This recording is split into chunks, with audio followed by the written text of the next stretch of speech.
नाम संजीदाः एल्पियं पब्लिक स्कूलम सर्वेषां हार्दिकं स्वागतम। प्यारे बच्चों, आज हम सब अपनी पाठ्य पुस्तक संस्कृत रत्नम के कक्षा 6 के चतुर्थ पाठ प्रकरण है गंगा नदी नामक पाठ का अध्ययन करेंगे। ठीक है बच्चों, जैसा कि आप सब जानते हैं कि इस समय पुनरावृत्ति चल रही है। ठीक है, तो आप सब कृपया इसे ध्यानपूर्वक सुने।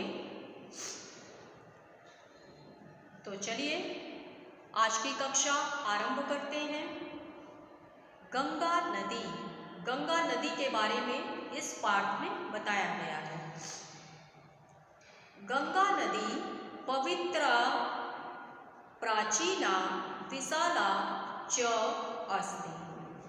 गंगा नदी, गंगा स्त्रीलिंग है इसलिए इसमें पवित्र नहीं लिखा हुआ है, पवित्रा लिखा हुआ है आकारांत। ठीक है, प्राचीन नहीं प्राचीना है, विशाल नहीं विशाला है, क्योंकि लिंग के आधार पर ही शब्दों का प्रयोग किया गया है।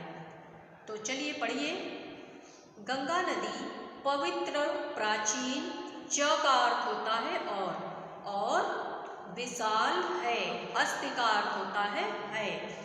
गंगा नदी पवित्र प्राचीन और विशाल है। इयं गंगा हिमालयात् निस्सरति। यह गंगा, इयं का अर्थ होता है यह गंगा हिमालयात्, हिमालय से निस्सरति का अर्थ होता है निकलती है। गंगायाः तटे अनेकानि तीर्थस्थलानि सन्ति। गंगा के तट पर अनेक तीर्थ स्थल हैं, स्थल नहीं स्थल। ठीक है, एक चीज का ध्यान दीजिएगा बच्चों, जब क से लेकर म तक हमारे स्पर्श व्यंजन आते हैं तो अगर आधा स, दंत स जो होता है आधा स, बोर्ड की तरफ देखिए, क से म तक हमारे स्पर्श व्यंजन है। ठीक है, ध्यान देते रहिएगा, स्पर्श व्यंजन। तो जब ये जो आधा स है, अगर इस आधे स की शुरुआत होती है उसके बाद क से म तक कोई भी अक्षर आता है तो इसका उच्चारण कैसे करते हैं? अ नहीं करते हैं, ई लगाते हैं। स्थान गलत हो जाएगा, इस स्थान बोलेंगे। जैसे ये स्पर्श लिखा है तो इसके आगे हम अ का प्रयोग नहीं करेंगे, नहीं तो ये गलत हो जाएगा। ठीक है, ई जोड़ेंगे, ई, स्पर्श। इस चीज का ध्यान दीजिएगा, उच्चारण सही होना चाहिए। गंगा के तट पर अनेक तीर्थ स्थल हैं। संति का अर्थ होता है हैं, बहुवचन के लिए प्रयोग किया गया है। गंगा के तट पर अनेक तीर्थ स्थल हैं। अस्या तीरे हरिद्वारम प्रयागः वाराणसी च प्रसिद्धानि तीर्थस्थलानि सन्ति। ठीक है बच्चों, तीरे का अर्थ होता है तट पर, अस्या इसके तट पर हरिद्वार, प्रयाग और च का अर्थ होता है और वाराणसी प्रसिद्ध तीर्थ स्थल हैं। प्रयागे गंगा यमुनयोः संगमः अस्ति। प्रयाग में गंगा यमुना का संगम है। गंगा और यमुना नदी आप लोग जानते ही होंगे, तो गंगा और यमुना नदी का संगम कहाँ पर है? प्रयाग में है। सरस्वती नदी तत्र गुप्तगामिनी इति जनश्रुति वर्तते। सरस्वती नदी तत्र का अर्थ होता है वहाँ गुप्त रूप से, गुप्तगामिनी का अर्थ होता है गुप्त रूप से, इति जनश्रुति वर्तते। इति का अर्थ होता है ऐसा, जन का अर्थ होता है लोक, श्रुति का अर्थ होता है सुनना, वर्तते है। सरस्वती नदी वहाँ गुप्त रूप से बहती है, ऐसा लोगों का सुनना है, लोगों के सुनने में ऐसा आता है। गंगायां स्थानम पुण्यदायकम मन्यते, गंगा में स्नान करना पुण्यदायक माना जाता है।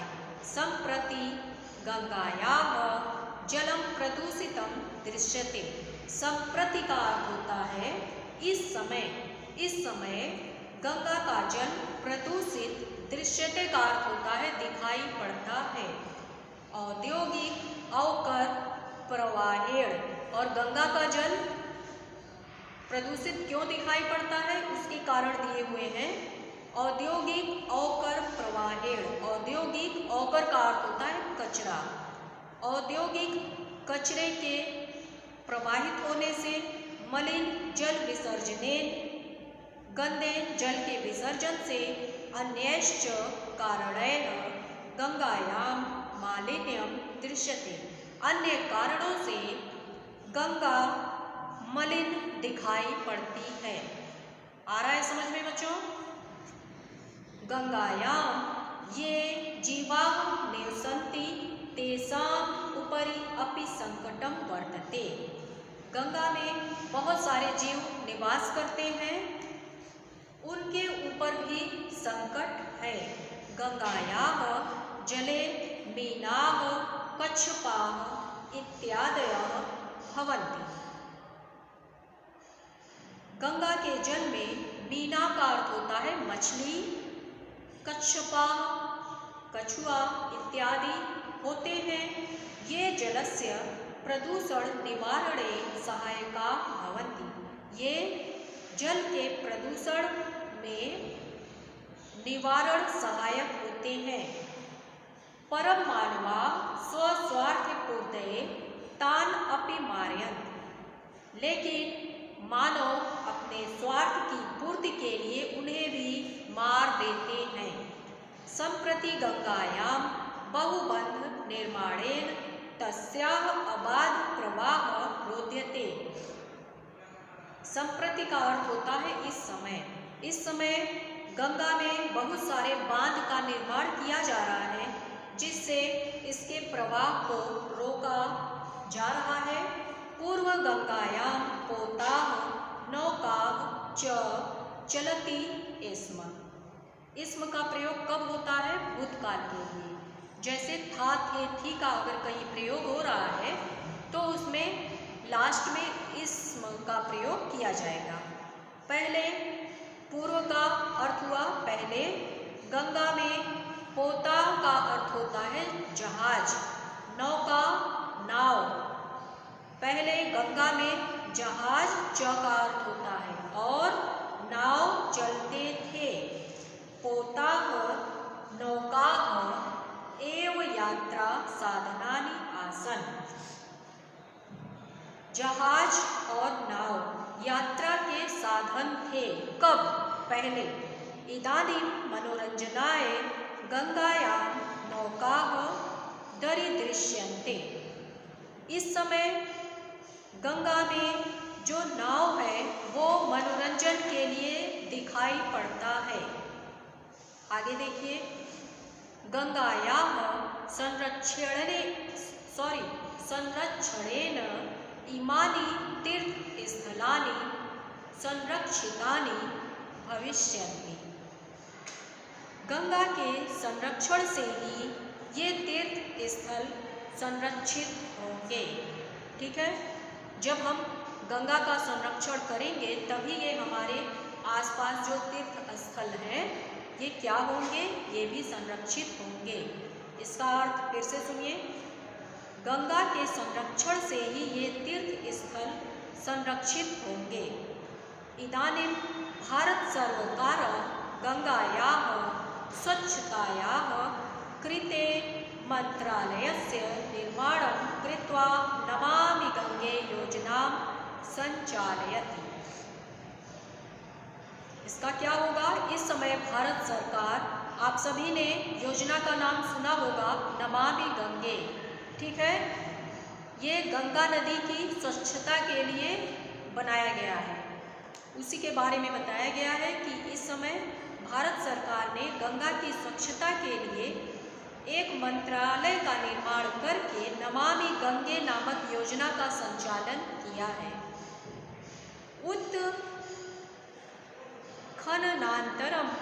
इदं प्रमाणं प्राप्तं यत् गुप्तगामिनी नदी सरस्वती इदानीमपि प्रवहति।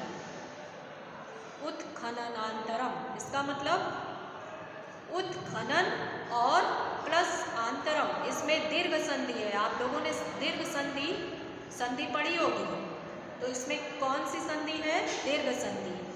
उत्खनन, अ प्लस अ मिलकर आ बना है। उत्खनन प्लस अंतरम, उत्खननांतरम, दीर्घ संधि का प्रयोग हुआ है।